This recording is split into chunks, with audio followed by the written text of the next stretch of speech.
সেনাপতি রকুল সেন, বান্দা সুজন, এই নাও তোমাদের পুরস্কার। এইবার তোমরা বিশ্রাম করবে, তারপর আনন্দ করবে। বাহ! হুজুর একটু বেশি করে দিয়েন, ভিটামিন কম। ইয়ো!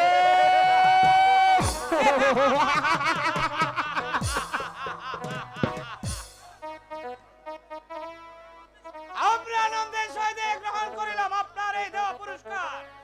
কিন্তু আজকে আপনি যেভাবে আমাদেরকে পুরস্কার দিয়ে পুরস্কৃত করেছেন, সারা জীবন যেন এইভাবে আমাদেরকে পুরস্কার দিতে পারেন।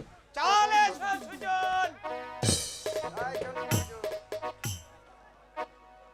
হুজুর জামু যাও, যাই তো মন চায় না হুজুর। বান্দা সুজন, কারণটাকে কিরম ভাবে- চলে যাও। না হুজুর, ঠিক আছে। বান্দা সুজন, আমাকে আমাকে যেতে দিয়ে, আমার বাবার কাছে আমাকে যেতে দিয়ে, আমি এখানে থাকতে চাই না।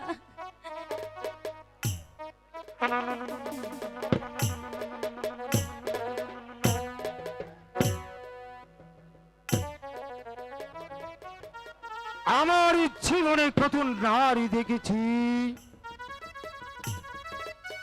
কিন্তু তোমার মতো সুন্দরী নারী আমি কোথাও দেখিনি। আচ্ছা বলো তো, তোমার নাম কি? আমার নাম সতী। সতী? বাহ!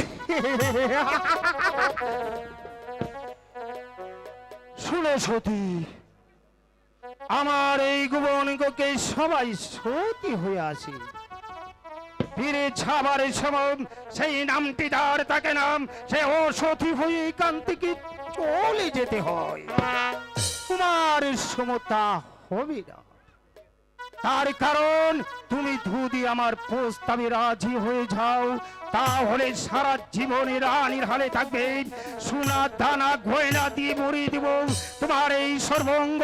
একটা নাই, দুটি নাই, তিনটি দাসী বাদী তোমার সেবা করবে। না, আমি রানী হতে চাই না।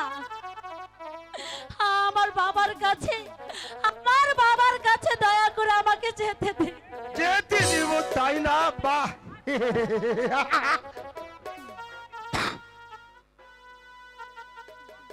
এত সহজে এখান থেকে তুমি যেতে পারবে না। এসো বলছে আমার কাছে, এসো। ধরা দাও!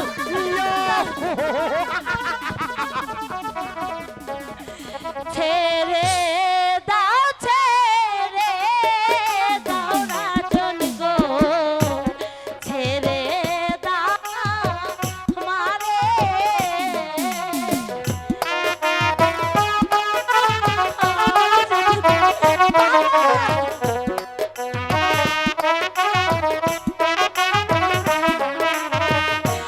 ছেড়ে দাও, ছেড়ে দাও রাজন গো, ছেড়ে দাও মারে।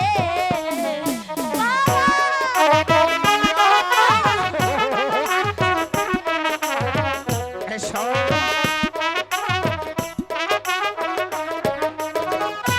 বিনয় করে বলি রাজন গো, যেতে দাও আমারে রাজন গো, যেতে দাও আমারে।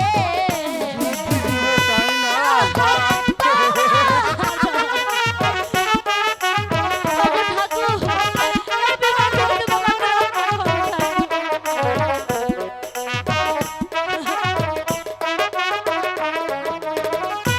বিনয় করে বলি রাজন গো, যেতে দাও আমারে রাজন গো, যেতে দাও আমারে। যেতে দেব তাই না? বাহ! এসো বলছি, কাছে এসো। আমি যাবো না। ধরা দাও! ইয়া! কি যুবরাজ,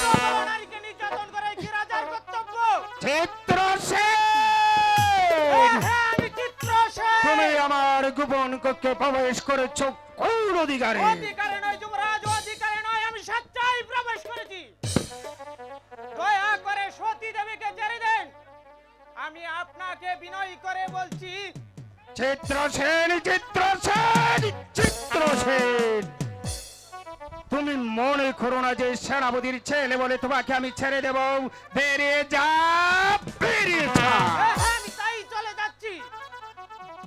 কিন্তু যাবার বেলায় একটি কথা বলে যাচ্ছি, রাবণ রাজা সীতাকে নিয়েছিল হরণ করে, আর সেই সীতার অভিশাপে ধ্বংস হয়েছিল লঙ্কাপুরী, আর সতীর অভিশাপে ধ্বংস হয়ে যাবে এই চাঁদপুরের মাটি, চাঁদপুরের মাটি। চিত্রসেন, ইয়া, সেনাপতির ছেলে, সে আমাকে উপদেশ দিতে এসেছে ওদেরকে আমি চাবুক মেরে পিঠের চামড়া তুলে নেব।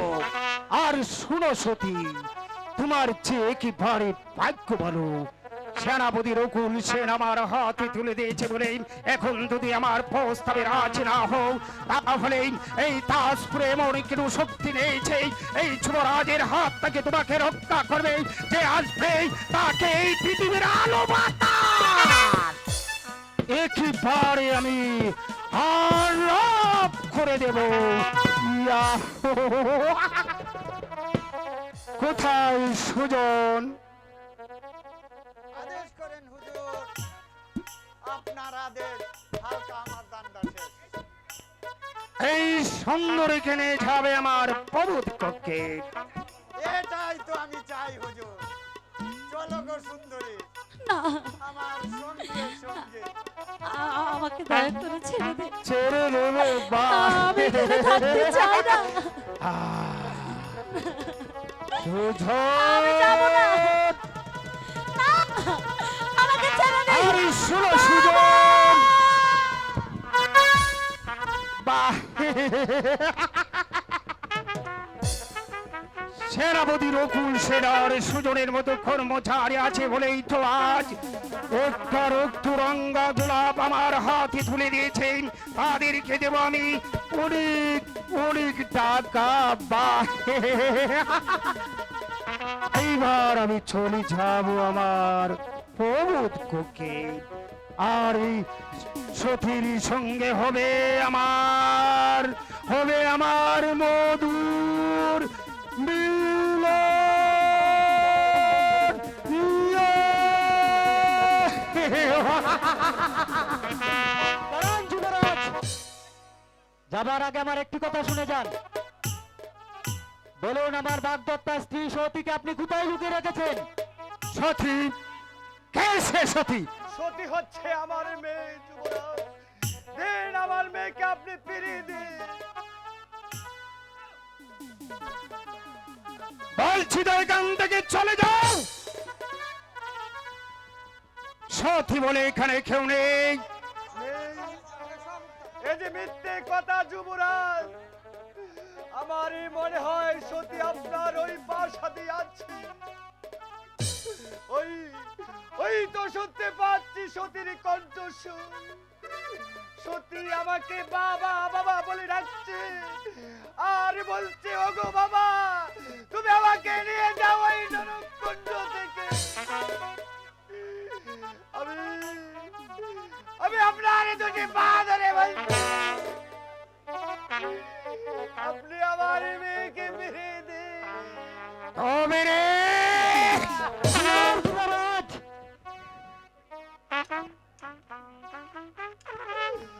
এই বৃদ্ধের গায়ে আর একবার আঘাত করলে আমি কিন্তু আপনাকে ছেড়ে দেব না। যত বড় মুখ না তত বড় কথা। সামান্য একটা ভিখারের ছেলে হয়ে কিনাম আমার সম্মুখে দাঁড়িয়ে এই কথা বলার সাহস তুই কোথায় পেয়েছিস? এবার তোকে আমি চাপ করে আমরা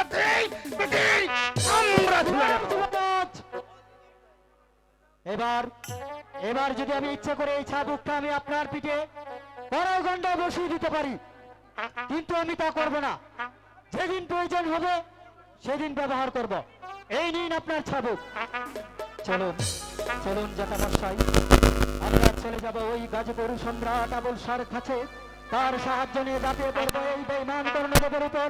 তাকে হত্যা করে নিয়ে যাবো আমার বাগদত্তার স্ত্রী সতীকে। চলুন জ্যাঠামশাই, চলুন জ্যাঠামশাই। তাই চলো রে বাবা, তাই চলো। কিন্তু যে বাকি কাঁচা ভেঙে চলে যায়, কিন্তু সেই বাকি কোনোদিন ফিরে আসে না, কোনোদিন না, কোনোদিন না। মূর্খ, একেবারে মূর্খ।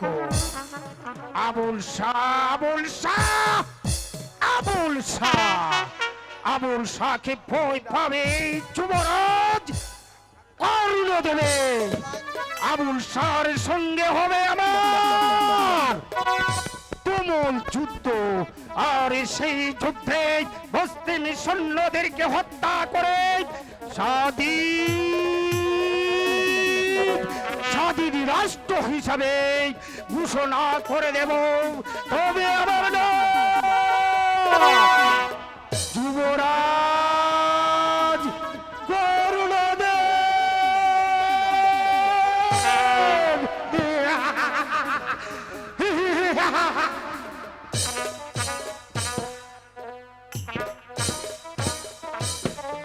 আবুল শাহর সঙ্গে হবে আমার তুমুল যুদ্ধ।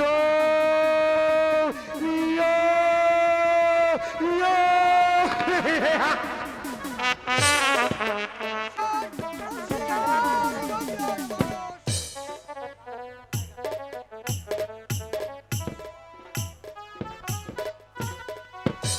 যদি প্রাণে বাঁচতে চাও তাহলে কালু ডাকাতের হাতে হাত দিলাম, নইলে তোমার প্রাণ উড়ে যাবে নীল আকাশে।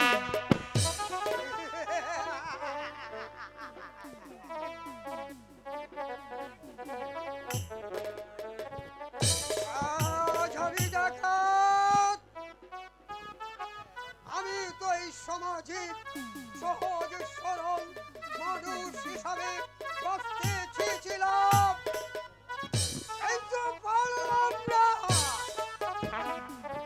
এই শয়তানি কর্ণদেব আমাকে তা হতে দিল না।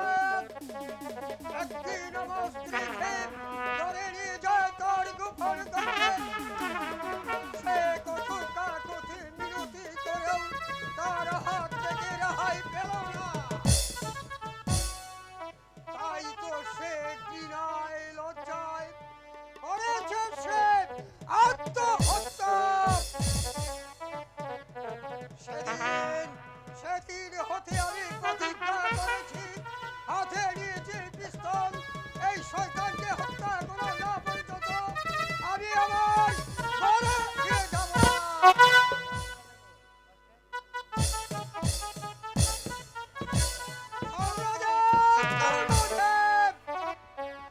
এই পৃথিবীর তেমন কোন শক্তি নেই যে কে আমার হাত থেকে রক্ষা করবে। মাটির নিচে উপরে যেখানেই থাকো না কেন, সেখান হতে ধরে এনে আমি তোমাকে করব নির্মম ভাবে হত্যা। সেই দিন হবে আমার স্ত্রী হত্যার প্রতিশোধ।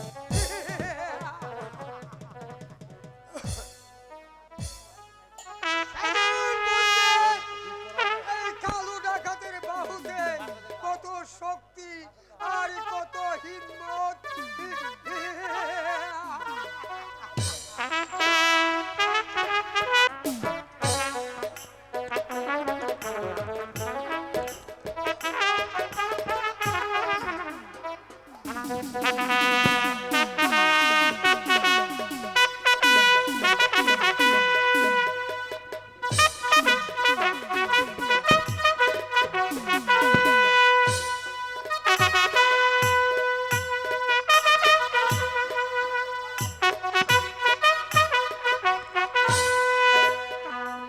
বেইমানি, বেইমানি, বেইমানি, যুবরাজ কর্ণদেবের বেইমানি আমি আর কিছুতেই সহ্য করব না। তাকে আমি উপযুক্ত শাস্তি দেব। ঠিক বলেছেন যাবনা, এই বেইমান কাদেরকে উপযুক্ত শাস্তি দেওয়াটাই প্রয়োজন যাবনা। আপনি কাকে শাস্তি দেবেন আব্বা হুজুর? বেইমান কর্ণদেবকে। সে কি অপরাধ করেছে আব্বা হুজুর? তাজপুরে রাজার মৃত্যুর পর দেখেই সে আমার রাজকর বন্ধ করে দিয়েছে। সেই বেঈমানকে আমি এমন ভাবে শাস্তি দেব যা দেখে তারপরে প্রজারা আতঙ্কে ছেড়ে উঠে। শাস্তি দিন জাহাপনা, শাস্তি দিন। সেই বেঈমানকে আপনি উপযুক্ত শাস্তি দিন। তুমি কার শাস্তির কথা বলছো? বেঈমানের কর্ণদেবের কথা বলছি হুজুর। সত্য করে বলো, তোমার পরিচয় কি? জাহাপনা, আমি তাজিপুরের একজন নির্যাতিত প্রজা। কি নাম তোমার? আমার নাম রমাকান্ত। সত্য করে বলো, তোমার জীবনের ইতিহাস। জাহাপনা, তাহলে শুনো আমার এই জীবনে করুণী কাহিনী। স্ত্রী কন্যা নিয়ে সুখে দুঃখে দিন যাচ্ছিল। একদিন হঠাৎ করে রাজার সেনাপতি অনুকূল সে শয়তানের সুজনে মিলে ওই মধ্য পুকুর গান হইতে আমার বেশটিকে হারানে করে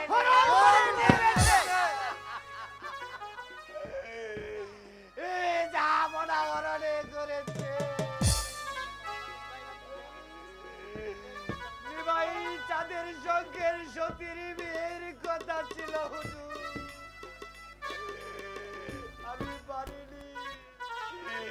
আমি পারিনি আমার মা সতীকে নিমাইয়ের সাথে বিয়ে দিতে। গিয়েছিলাম সতীকে উদ্ধার করতে, তার বিনিময়ে কি পেয়েছে জানেন হুজুর? তার বিনিময়ে তুমি কি পেয়েছো?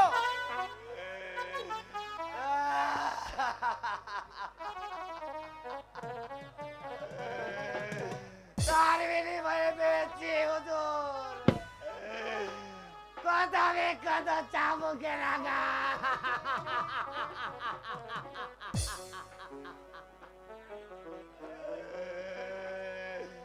তাই তো নিরুপায় হয়ে হুজুর আপনার দরবারে এসেছে। আমি আপনার কাছে মা ধরে বলছি আমার মেয়েটাকে উদ্ধার করো। উঠো রমাকান্ত, উঠো। তোমার কথা শুনে যে আমার মাথায় আগুন জ্বলে উঠেছে। উন্নত হুজুর, কর্ণদেবের প্রজা বরণের ইতিহাস। আপনি তার উপযুক্ত শাস্তি দেন জাহাপনা, নইলে এই বেঈমান কাফেরের সাহস আরো বেড়ে যাবে। এত বড় বেঈমান রাজা কর্ণদেব, তুমি যাও রমাকান্ত। আমি তোমাকে কথা দিয়েছি 7 দিনের মধ্যে তোমার কন্যাকে উদ্ধার করে পৌঁছে দেব তোমার কাছে। তুমি এখন যাও। তাই যাচ্ছি জাহাপনা, তাই যাচ্ছি। যাবার বেলায় আরেকটি কথা শুনে যাও, সতী শুধু তোমারই কন্যা নয়, আজ থেকে সতী আমার কন্যা। তাই যাচ্ছি জাহাপনা, যাবার সময় বলে যাচ্ছি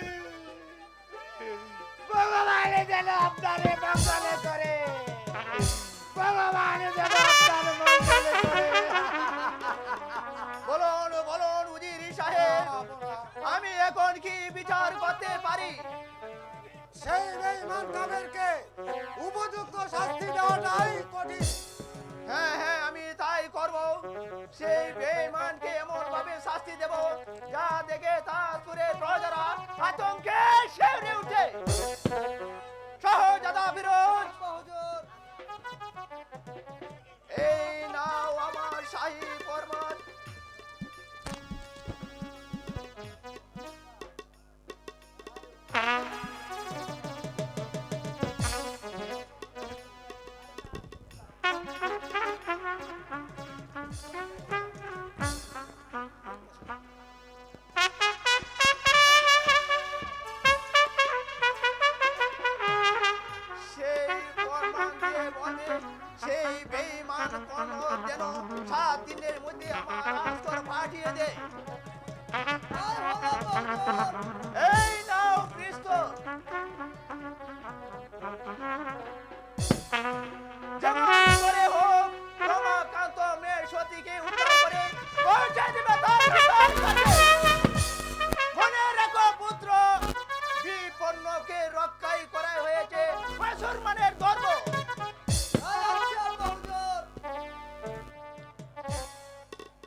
আপনার আদেশ পালন করতে উল্কার ভেবে ছুটে যাব ওই তাজপুরের অভিমুখে আর পাণ্ডবদের কাছ থেকে সতীকে উদ্ধার করে পৌঁছে দেব তার পিতার কাছে। এটাই আমার প্রতিজ্ঞা। উজির সাহেব, চলুন আমরা এখন শাহীন মহলে চলে যাই। চলো।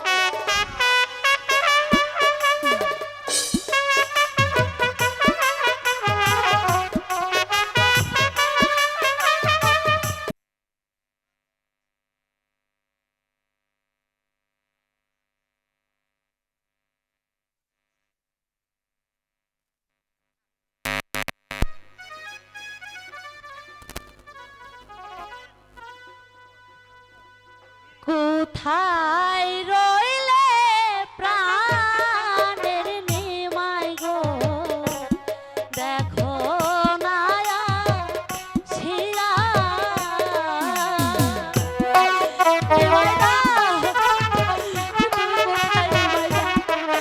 এই নরক থেকে তুমি আমাকে উদ্ধার করে নিয়ে যাও।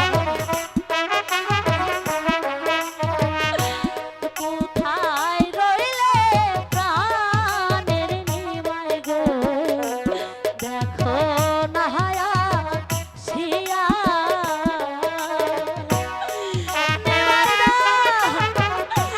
আমাকে তুমি এখান থেকে নিয়ে যাও।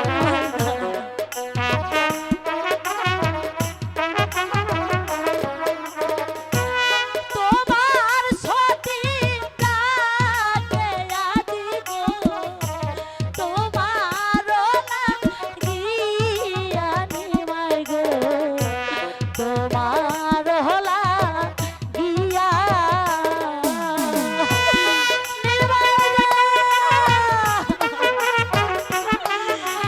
আমাকে নরক থেকে তুমি নিয়ে যাও নিমাইদা।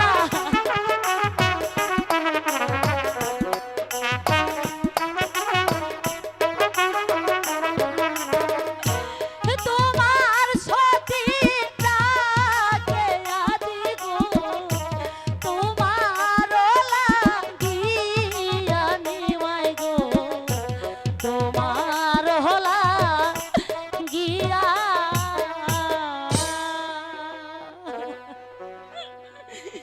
নিমাইদা।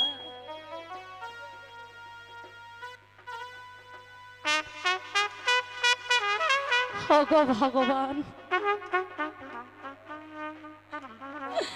ওগো ভগবান, তুমি আমাকে এই নরক থেকে উদ্ধার করো ঠাকুর।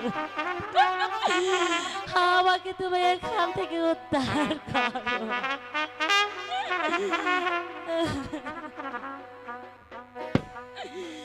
ওই শয়তান যে আমার সতীত্ব নষ্ট করতে চায়, না না, আমি তার পূর্বে আমি তার পূর্বে আমার আমার এই প্রাণটা আমি বিসর্জন দেব, আমি বিসর্জন দেব। মরবে কেন সতী? তুমি মরে গেলে আমি কাকে নিয়ে গেছি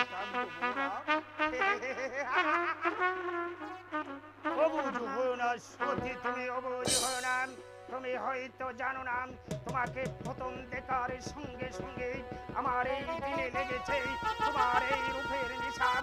এখন যদি তুমি আমার প্রস্তাবে রাজি না হও, তাহলে জোর করে আমার এই ভাওনাটুকু আমি একেবারে আদায় করে নেব। পয়লা বা না।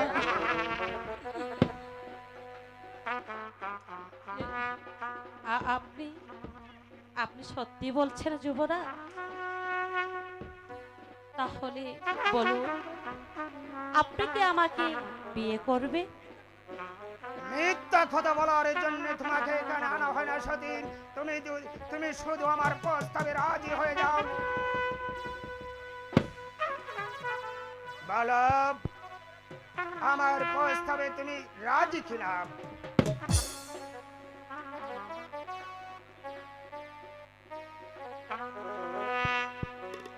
আমি আমি রাজি যুবরাজ। তাই না বা সত্যি আমার প্রস্তাবে রাজি হয়ে গেছে। ভাগ্যের চাকাটা একেবারে ঘুরে গেছে। আনন্দ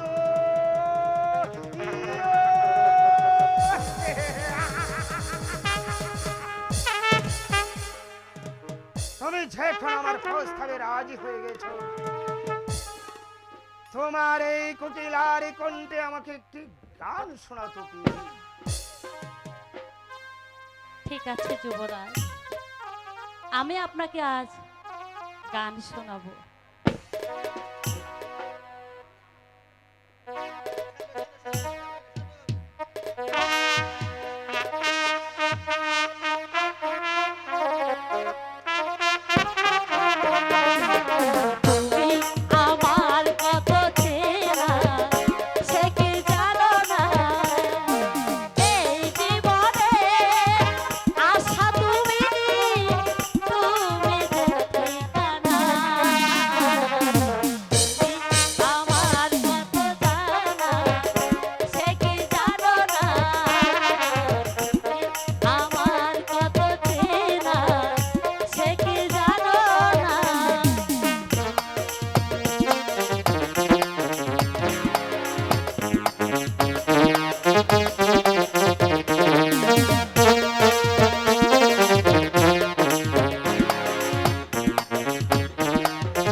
চলো সতী, আমরা এখন মিলন মন্দিরে চলে যাই। তাই চলুন মহারাজ।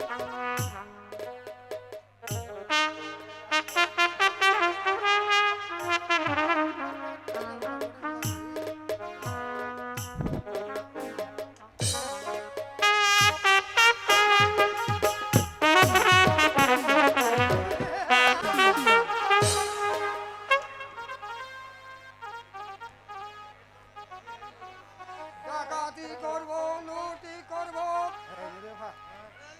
এই হাত কালু ডাকাতের হাত। একটা নয়, দুটা নয়, 10টা মানুষকে খুন করলেও এতটুকু ভাববে না। লালা জাগরুক, আজ তোরা কোথায় গিয়েছিলি বল? আমরা সর্দার শিকার করতে গিয়েছিলাম। শোন লালা, শোন জাগরুক, তোরা প্রস্তুত হয়ে নে। যেখানে দেখবে টাকার পাহাড়, সেখানে মারবে লাথি, আর জোর করে ফিরে আনবে এই ধনীদের মুখের গ্রাস। কিন্তু সাবধান, কোনো নারী খেয়ে বেয়াদবি করবে না, তাহলে কিন্তু তোরা কেউ আমার হাত থেকে রেহাই পাবে না। কথাটা মনে থাকে যেন। ঠিক আছে ওস্তাদ, আমি চলে যাচ্ছি ওই শিকারের সন্ধানে। ধনীদের ধন সম্পদ লুট করে দিয়ে আসবো ওই গরিব দুঃখী ভাই বোনদের হাতে। যেখানে দেখবো টাকার পাহাড়, সেখান থেকে নিয়ে আসবো কোটি কোটি টাকা আর কোটি কোটি টাকা। আমিও চলে গেলাম সর্দার ওই শিকারের সন্ধানে। রাজবাহাদুর সিংহ ভেঙে নিয়ে আসবো হীরা, দৌলত, মণি, মুক্তা আর কোটি কোটি টাকা, কোটি কোটি টাকা।